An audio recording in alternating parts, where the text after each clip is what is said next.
Hello, नमस्कार मंडळी. स्वागत आहे तुमचे माझ्या नवीन ब्लॉगमध्ये. आज आपण बनवणार आहोत अगदी झणझणीत आणि चविष्ट भेंडी मसाला. ही भाजी इतकी टेस्टी लागते की भाकरी किंवा पोळीसोबत दोन्हीसोबत मस्त लागते. सर्वात आधी आपण ह्या भाजीसाठी सर्वात आधी भेंडी स्वच्छ धुवून त्याचे बारीक बारीक तुकडे करून घेतले आणि आपल्या तव्यामध्ये थोडंसं तेल घातलं आणि भेंडी छानपैकी परतून घेतली. याची टीप म्हणजे ही भेंडी चिकट होऊ नये म्हणून त्यासाठी अगोदर भेंडी परतून घ्यायची. मग भेंडी चिकट होत नाही आणि भाजीला खूप छान अशी मस्त टेस्ट पण येते. त्यामुळे मी सर्वात आधी भेंडी चांगली परतवून घेत आहे.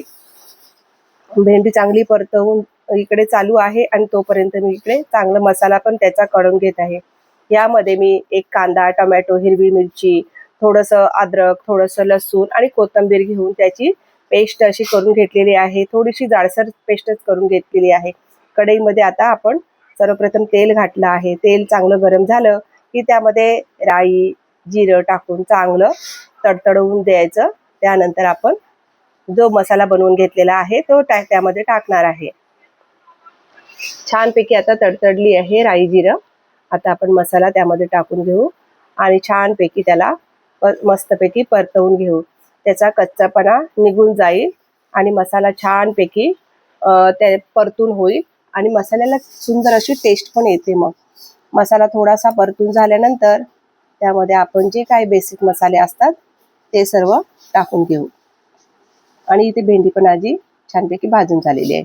बघू शकता भेंडीला पण मस्तपैकी छान अशी करपूस अशी भाजलेली आणि ती चिकट होत नाही. त्यामुळे आता मी यामध्ये मसाले टाकणार आहे. थोडंसं मीठ टाकलं आहे. त्यानंतर लाल मिरची पावडर, मालवणी मसाला टाकला थोडासा. तुमच्या आवडीनुसार तुम्ही टाकू शकता. काश्मीरी मिरची पावडर, थोडीशी हळद.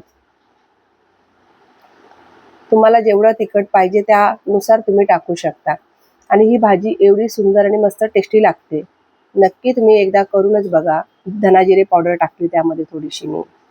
त्यानंतर मी त्यामध्ये अजून एक मसाला टाकणार आहे, किचन किंग मसाला. हा पण नक्की तुमच्या जवळ असेल तर नक्की टाकून बघा. खूप टेस्टी आणि सुंदर भाजी होते. आता मी मसाले चांगले परतवून घेणार आहे आणि मसाले जळू नये म्हणून त्यामध्ये मी थोडंसं पाणी टाकणार आहे. आणि मसाले पण खूप छान शिजले जातात आणि भाजीला खूप छान अशी चव पण येते. मसाले चांगले परतवून घ्यायचे आणि थोडंसं पाणी घातल्यामुळे मसाले जळत नाहीत आणि मसाले पण छानपैकी शिजले जातात. करपत नाहीत मसाले आणि भाजीला पण खूप मस्त असं छान कलर पण येतो त्याला. आता हे चांगले मी कच्चटपणा त्याचा सगळा निघून जाईल त्यामुळे थोडंसं मी त्याला परतवून घेणार आहे. कढईमध्ये सारखं फिरवत राहणार आणि छानपैकी मसाले परतवून घेणार. बघा मसाल्याला छान असा कलर पण मस्त आलेला आहे. आता मी त्याला थोडा वेळ तसंच ठेवून देणार आहे.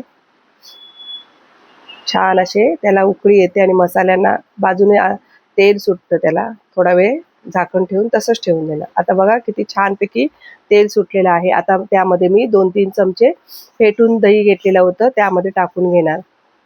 आणि कलर बघा किती सुंदर छान दिसत आहे भाजीचा कलर. एकदम हॉटेलसारखी भाजी तयार होते. आपली घरच्या घरी एकदम कमी साहित्यामध्ये ही भाजी तयार होते आणि खायला पण खूप टेस्टी लागते. कधी आपल्या घरी पाहुणे आले तर आपण ही भाजी बनवू शकतो.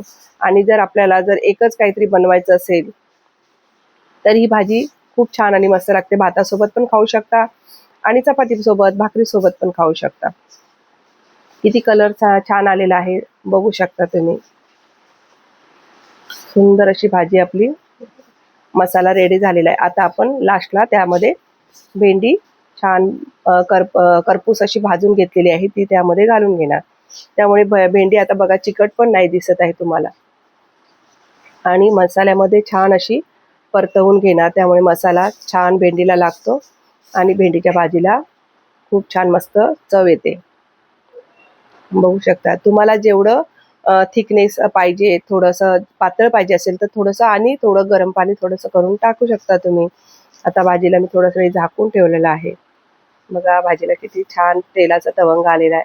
आता लास्टला आपण त्यामध्ये कोथिंबीर घालून भाजीला खूप मस्त अशी सर्व करून घेऊया.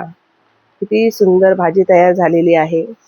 आणि भाजी खूप अप्रतिम झाली होती आणि टेस्टी झाली होती. सर्वांना खूप आवडली. तुम्ही पण एकदा नक्की ट्राय करा आणि रेसिपी कशी वाटली तुम्हाला मला नक्की सांगा. नवीन रेसिपी पाहण्यासाठी तुम्ही चॅनलला लाईक करा, शेअर करा आणि चॅनलला सबस्क्राईब करा. आणि पुन्हा मला कमेंटमध्ये नक्की सांगा की कसं वाटलं. चला धन्यवाद. श्री स्वामी समर्थ.